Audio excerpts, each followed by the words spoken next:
Personne ne pénètre à l'intérieur de l'atelier SNCB de Forêt. Un piquet en interdit l'entrée.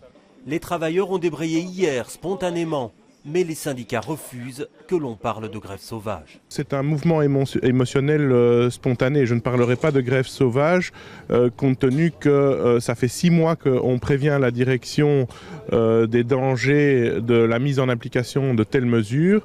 Cette mesure, c'est la suppression de jours de repos compensatoires, automatiquement octroyés aux travailleurs du rail. À un moment donné, on a négocié les 36 heures, on a eu une perte de salaire, on a obtenu donc une compensation donc, des jours de crédit. Maintenant, on veut nous les supprimer. Il faut rappeler que c'est dans le cadre du plan Galland. Madame Galland est partie, mais son plan est resté. Avec 20% d'augmentation de la productivité dans les 5 ans qui viennent. Je le rappelle, avec 6 000 emplois en moins. Une action que les nafteurs ont bien du mal à comprendre. Au nord du pays, la majorité des trains circulent. Mais c'est loin d'être le cas en Wallonie. À la gare du Midi, les suppressions de trains vers le sud du pays sont nombreuses. Pour certains voyageurs, la surprise est totale. Je n'étais pas au courant du tout qu'il y avait grève. Donc, et là, comment vous allez rejoindre Liège? Je vais voir s'il y a le train. S'il n'y a pas de train, je ne sais pas. Je ne sais pas comment je vais revenir à Liège.